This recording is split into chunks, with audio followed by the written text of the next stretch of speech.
Good morning children. अभी अगले class में हम आप लोग को बताए थे मुहावरा का 1 2 3 4 5 तक बता दिए थे, समझा दिए थे। फिर आज के क्लास में हम 6 से 10 तक बता रहे हैं। मुहावरा 6 नंबर 6 में देखिए आप लोग, आग में घी डालना।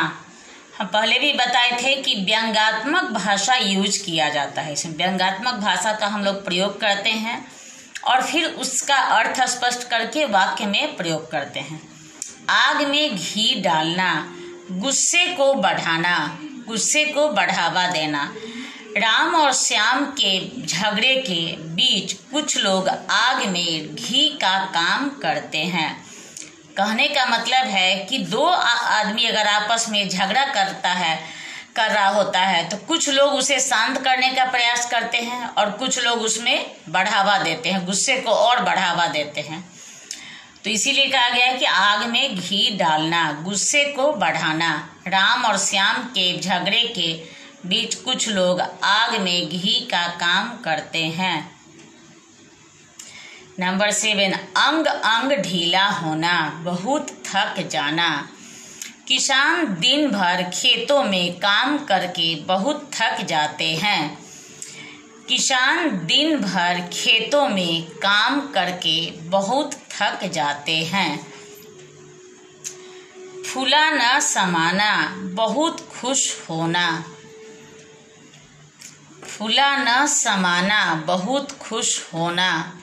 अपने कक्षा में प्रथम आने पर बच्चे बहुत खुश होते हैं।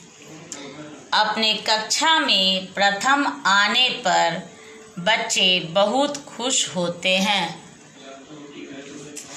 फूला न समाना कह रहा है कि अपने कक्षा में बहुत खुश होना। अपने कक्षा में प्रथम आने पर बच्चे बहुत खुश होते हैं। प्रायः बच्चे को खुशी मिलती है कि उन्हें कोई स्थान प्राप्त होता है, प्रथम, द्वितीय और तृतीय। इस तरह वो सबसे अधिक खुश हो जाते हैं।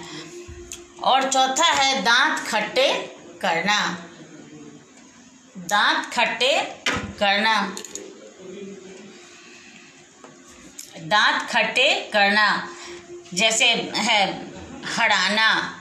पांडव ने युद्ध के मैदान में कौरवों को हरा दिया।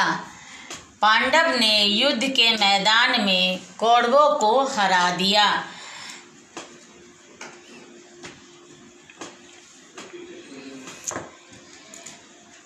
दांत खट्टे करना, हराना। किसी को भी कोई भी युद्ध में, जैसे मैच भी खेलता है लोग, तो दो के बीच में मैच होता है तो किसी एक को तो हारना ही पड़ता है और हराया ही जाता है।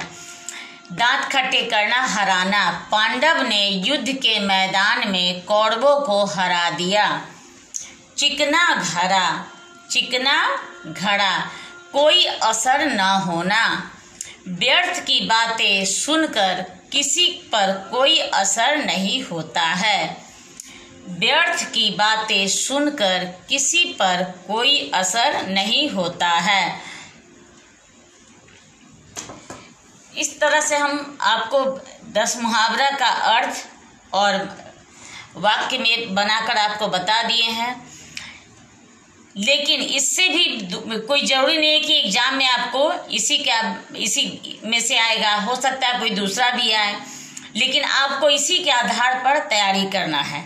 ये आपको हम एग्जाम्पल के रूप में ये आपको हम 10 बता दिए हैं मुहावरा। इसको अच्छी तरह पढ़ करके समझ लीजिएगा और कॉपी में भी इसको लिख लीजिएगा। फिर हम अगले क्लास में आप लोगों को कुछ दूसरा बताएंगे।